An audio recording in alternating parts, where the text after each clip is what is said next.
The year is 1888. Gaslight flickers across the cobblestone streets of London's Whitechapel district. A chill wind carries the stench of poverty and fear. Something evil stalks the night, preying on women trapped in the city's underbelly. His name will echo through time: Jack the Ripper. This isn't just a story about murder, it's a descent into the heart of a mystery that has captivated and frustrated investigators for over a century. Jack the Ripper wasn't just a killer, he was a phantom, a whisper in the fog that vanished as quickly as he appeared, leaving behind a trail of blood and terror. His victims, all women, were brutally murdered, their bodies left on public display, a gruesome calling card for a city gripped by fear. Why were these women targeted? What drove the Ripper to commit such horrific acts? These are the questions that continue to haunt us. The most unsettling aspect of the Jack the Ripper case is that we know so little about him. In fact, Jack the Ripper wasn't even his real name. It was a moniker, born from a letter sent to the Central News Agency during the height of the murders. The author of this chilling correspondence, claiming to be the killer himself, signed it Jack the Ripper. Was this letter a genuine confession from the killer, a twisted attempt to taunt the authorities, or merely a cruel hoax? The debate continues even today. The letter's authenticity remains unconfirmed, but it cemented the killer's place in history, giving him a name that would become synonymous with darkness and brutality. The lack of a true identity only adds to the enigma of Jack the Ripper. He exists only as a collection of theories, possibilities, and whispers from the past. He is a void, a blank slate upon which we project our fears and fascination with the macabre. Without a confirmed identity, the streets of Whitechapel themselves become the prime suspect. The late 19th century was a time of great social and economic upheaval in London. Whitechapel in particular was a place of abject poverty, overcrowding and vice. Prostitution was rampant, with many women forced into this desperate way of life simply to survive. These women, living on the margins of society, became easy prey for the Ripper. The dark alleys and dimly lit streets provided ample cover for the killer to stalk his victims and disappear into the night. The fog that often blanketed London played a crucial role in the Ripper's legend. It became a physical manifestation of the fear that gripped the city, a swirling curtain behind which anything could be lurking. The fog obscured identities, making it nearly impossible to get a clear look at the killer and allowing him to vanish without a trace. The murders attributed to Jack the Ripper occurred over a relatively short period, from August to November of 1888. Each murder was brutal, marked by the same chilling precision and savagery. The victims were all women, and most were killed by slashing wounds to the throat, often followed by mutilation of the abdomen. The first victim, Mary Ann Nichols, was discovered on August 31st, 1888. Her throat had been slashed and her abdomen was mutilated. This was followed by the murders of Annie Chapman, Elizabeth Stride, Catherine Eddowes, and Mary Jane Kelly, each more gruesome than the last. The brutality of the crimes and the fact that they were committed in public places sent shockwaves through Victorian society.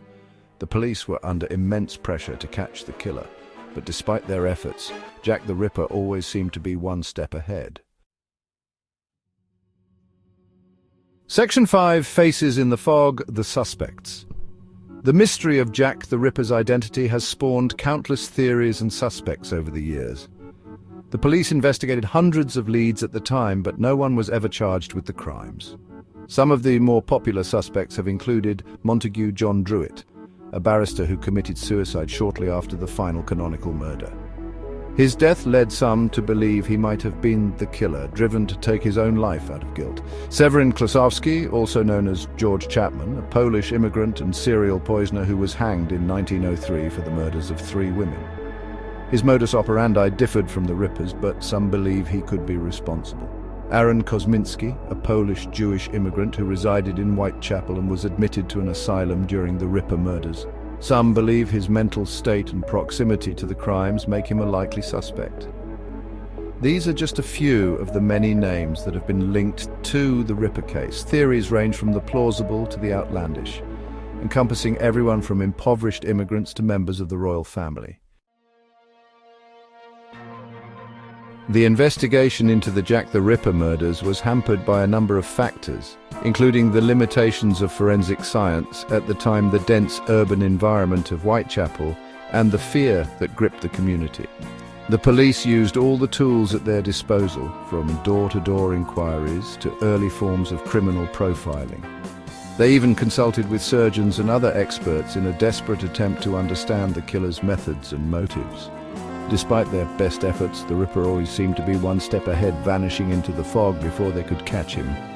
The investigation was further complicated by the intense media scrutiny and public hysteria surrounding the case. Newspapers were filled with sensationalized accounts of the murders, often exaggerating details and fueling the atmosphere of fear.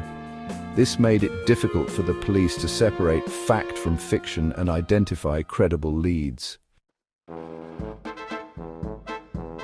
Although the Jack the Ripper murders occurred over a century ago, they continue to fascinate and horrify us. The case has become a cultural phenomenon, inspiring countless books, films, documentaries, and even fictionalized accounts. The Ripper's story has been told and retold so many times that it has taken on a life of its own, blurring the lines between fact and fiction. He has become a mythical figure, a symbol of our darkest fears and the enduring power of the unknown. The Whitechapel murders also had a profound impact on criminal investigation techniques. The case highlighted the need for more advanced forensic methods and led to the development of new investigative techniques, such as criminal profiling and crime scene analysis. In recent years, advances in DNA technology have offered new hope of finally unmasking Jack the Ripper. Several attempts have been made to extract DNA evidence from items associated with the crimes, such as letters believed to have been written by the killer and shawls found near the body of Catherine Eddowes. While some of these tests have yielded intriguing results, none have provided conclusive proof of the Ripper's identity. The passage of time, the potential for contamination of evidence, and the limitations of even the most advanced DNA technology make it unlikely that we will ever know with absolute certainty who Jack the Ripper really was. Despite these challenges, researchers and amateur sleuths alike continue to pore over the evidence, hoping to find the missing piece of the puzzle that will finally solve this enduring mystery. Jack the Ripper remains one of history's most enigmatic figures. He is a ghost story, a true crime mystery, and a cautionary tale all rolled into one. He is a reminder of the darkness that can lurk in the shadows and the vulnerability of those living on the margins of society. While the passage of time makes it unlikely that we will ever definitively solve the mystery of Jack the Ripper, his story continues to captivate our imaginations and fuel our fascination with the macabre. The unanswered questions surrounding his identity, motives, and ultimate fate serve as a reminder that even in the face of our most advanced technology and investigative techniques, some mysteries may never be fully solved.